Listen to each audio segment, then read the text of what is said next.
Welcome to Third Rail. I'm your host, T-Ray. Today we're going to be starting a series looking at bad memes, misinformation memes, propaganda, as it were. I'm sure you've run across them, Facebook, maybe Instagram, where someone has posted something that they probably believe is true, but is just wrong. And so we're going to be taking one apart today. Not destroying, because nobody destroys anything on the internet. That's almost true. I don't know what to call this segment. Own your meme? What's wrong with this picture? I don't know. Suggestions in the comments, please. Let's get started with this little gem. Definitely some low-hanging fruit. Ran across this today. My true source of neocon propaganda, William on Facebook. So thank you, William. Why did it take Trump to confront China? I'll give you that out of all of this is probably has the second most amount of truth to it. So he hasn't done much. There's the tariff, which it wasn't implemented very well. Let's just throw it in there and we'll say that we did something. So he can say that he did something. How effective has it been? Probably next to none. I mean, there have been counter tariffs from China. So some people call it a trade war, but it's more like a trade kerfuffle at best. How effective has it been? I don't think it's been effective at all. But I have to admit that he did something. Previous presidents have not done much. It's also a question, why did it take Trump to confront China? Confront them on what? Presumably trade and economy, but has he confronted them on anything else like democracy, human rights, pollution, global warming, which he probably doesn't even believe in? Kind of gets a point for doing something, even if it wasn't much, even if it wasn't effective. Credit where it's due, and so we got to give him some credit for confronting China. Why did it take Trump to secure the border? Oh my God. I can't give you this one. Aside from new wall segment designs, which are easily defeatable with a quick stop at the hardware store, pick up a saw, get down there, cut your way through it. I'm sure it takes a few minutes. The thing with all physical security, walls, fences, vault doors, all they can really do is slow down someone who wants what's on the other side. And typically the idea is that you'll slow them down enough so that a human can respond and deal with the issue at hand. Repel borders or capture criminals, whatever. So you can't expect physical barriers to do all the work. And so if you build a wall all the way across the border, it still would not be effective. But anyway, he's had these new sections designed and implemented. They're easier to defeat, apparently, than previous designs. I think the point was that they were supposed to be less expensive so that you could build more wall, more miles of wall. But I don't think that's happened either. So it's kind of a fail. The Kids in Cages program. That's another way he's secured the border in these privately run facilities. By separating families, then you require more cells and more administration in order to effectively run these facilities. And so someone like former Chief of Staff John Kelly, who is heavily invested in these private detention facilities, is going to make more money by separating families, which is going to require more space, more resources in general, which, in the private sector means more money, but it means it in the public sector as well. So I'm sure that John Kelly thought that the profit was just the icing on the cake. It probably did not motivate him to move the policy in that direction. I mean, what is he, a capitalist? So, illegal border crossings have been declining for years because, I suppose, because there's just less opportunity. There's more danger from coyotes, people who prey on border crossers. And so the need for a wall or border security has diminished, but the optics of needing more security, some of us believe that we just need to keep those people out, and let's say it's debatable. So we could say that he's done something to secure the border. He's definitely not elevated the conversation, but he's fertilized the conversation. So we could give him that. But the claim that, why did it take Trump to secure the border? He hasn't secured the border. Has he made it any more secure? Arguably, and then also arguably not. Probably not really. Let's move on. Why did it take Trump to kill the ISIS caliphate? Is the ISIS caliphate dead now? I know al-Baghdadi was recently killed, who was the leader of ISIS. And so what did ISIS do? They appointed a new leader. So I don't know how they did that when they're dead, but they did it. So maybe they're not dead. Also, we've been fighting ISIS for, I don't even know, I probably should have looked this up, but it's been at least 4 years. And they made a strong showing early on, but they have been diminishing in their influence for years. And under the Trump administration, that has continued. And during his watch, I'm sure he was shooting a lovely round of golf when al-Baghdadi was killed. And he got a lovely photo op an hour and a half later, which I guess he was trying to imitate Obama, which, what's that about imitation and flattery? But gotta hand it to him for not screwing it up. Good job on not being there to make things worse, I guess. I don't know. It happened on his watch, so some credit is due, right? Good job, Donnie. But ISIS are not dead, so can't really give him a whole lot of credit on that one. Moving on. Why did it take Trump to restore U.S. manufacturing? Did he really do that? I mean, I remember there was a news article right before he took office or right after he took office. There was an air conditioning manufacturer that was going to move their manufacturing operations to, I think it was Mexico. And there was going to be like 5,000 jobs or something like that. And Trump said that he talked to them and they weren't going to do it, or they were going to move fewer of those jobs. And then after the story died down, I think, I don't remember if it was, they just went ahead and moved all of them anyway, or if it was less than they claimed in response to his request. But that's not really bringing them back. So can't really give this one to him. On the whole, the economy is still recovering from the 2008 economic collapse. At the time, it was McCain and Obama, and I can't remember who else were vying for their nominations, but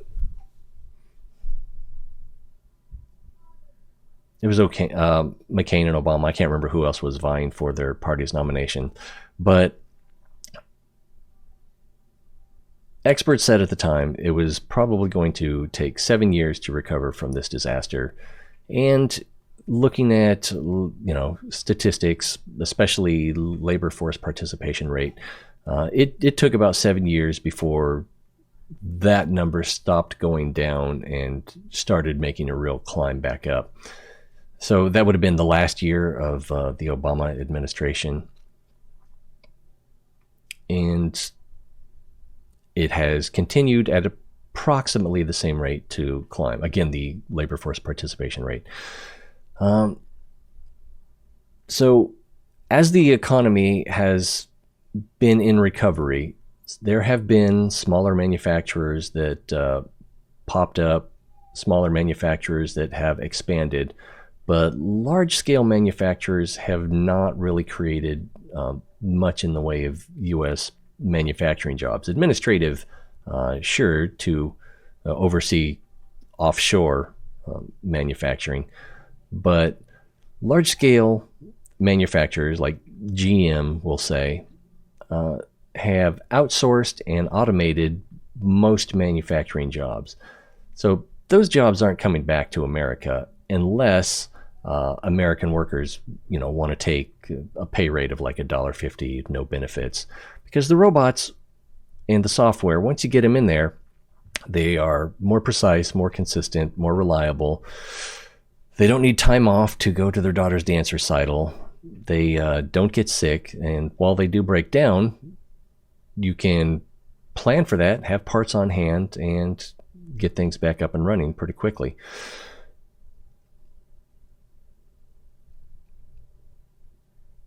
Automation is here to stay. It's going to be a long time before foreign workers are as expensive or more expensive than American workers. So those jobs are not coming back. There may be some jobs working on the automation. There may be more jobs in smaller manufacturing firms who, as of yet, can't afford to go with automation. But as automation improves, it also gets cheaper. And those jobs, if you think that they're going to be here forever, not in any big way. I imagine that we'll always have small-scale startups, people with a shoestring, and people that have an idea and want to work together, starting something, and those kind of jobs will probably exist long into the future. But for the most part, competitive small-scale manufacturing is probably going to die or nearly die out in the next... Is 30 years too pessimistic? I don't know. Maybe. There will be a cost benefit, and eventually not going with automation, robots and software is just going to be dumb. It's going to be a bad decision not to make a small investment in automation rather than a long-term, large investment in people. We'll probably have people who specialize in training robots, say, this is what we want to do, how do we get the robots to do it? And so that may be a thing for a long time, but automation is moving in one direction, and those jobs that Trump promised are not coming back. What else we got here? Oh, also the executive policies tend to have a lag time. Something to keep in mind. So whether it's deregulation, new regulation, policies are implemented. Other than optimism, and pessimism, which can hit pretty fast, pretty hard, as far as changing people's behavior, actual industry standards and the way things work and the way it affects the economy tend to have a pretty big lag time, usually like 1 or 2 years. Trump's been in office for 3 years. So maybe it's too early to say that he's done something good, but and we can't argue against it because we haven't waited long enough to see the results. But I think we have. I think we would be seeing better results if his policies actually were making a difference.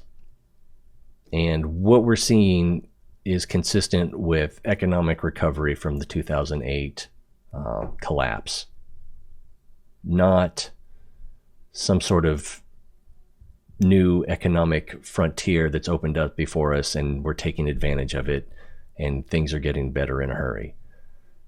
That's not what's happening. So giving Trump credit for restoring U.S. manufacturing is wrong. You can call it what you want, but it's wrong. What else we got here? So before Trump, our presidents were globalists that sold us out. Kind of true if you understand globalism.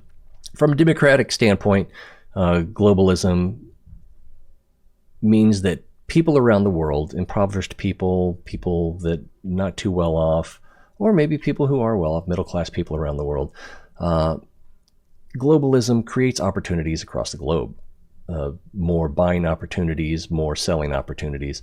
And so globalism helps especially the less fortunate around the world. So that's why Democrats tend to like globalism.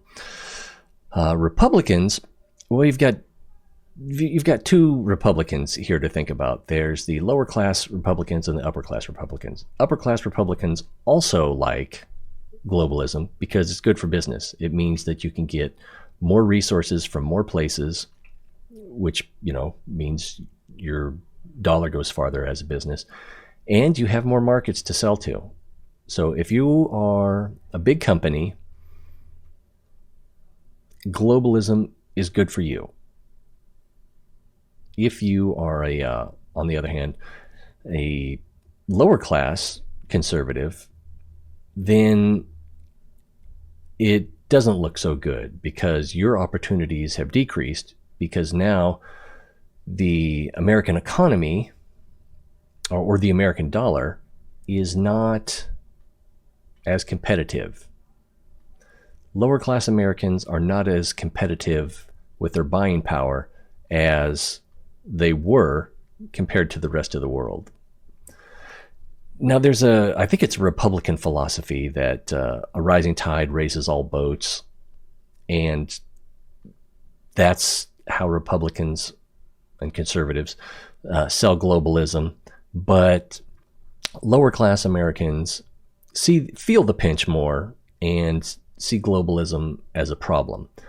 So this creates a problem for Republican conservative politicians because they know that globalism is good for them, and globalism is good for their friends, and globalism is good for their big business, which again is good.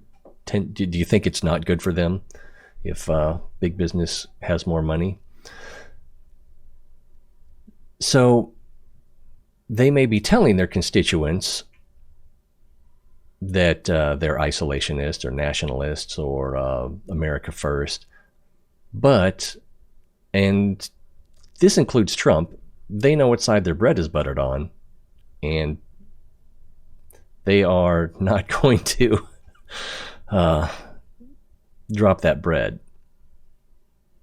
If we look at Trump more specifically, he thinks of himself as a businessman. I would argue he's not a very good one, and we could get into that another time. But he does understand that there are places to make money, and he likes the idea of making money, even if he's not particularly good at it. And so he's not going to want to limit himself. So he is a globalist, even while he's preaching nationalism, America first, and isolationism. The trade kerfuffle with China is about as nationalist as he gets when it comes to trade. And again, not very effective. So Trump is America first. Believe that if you want. Evidence isn't really there. So, and this is my favorite part, simple. It's too simple. It's so simple, it's not true. It's easy to believe if you want to believe it, but it's I like to say that if your policies don't fit on a bumper sticker, you're not going to sell them to conservatives or Republicans, however you want to say it. And this is just one more thing. We've got some simple ideas here that you might want to believe. You might be told they're true, but if you look under the hood, that it's just not working. It's not true. So tell me I'm wrong. Give me a thumbs up, give me a thumbs down, subscribe, like, tell a friend, share on social media. Maybe we'll do more of this in the future. There's just too many of these misinformation memes out there. All right, tell me what you think, and we'll see you.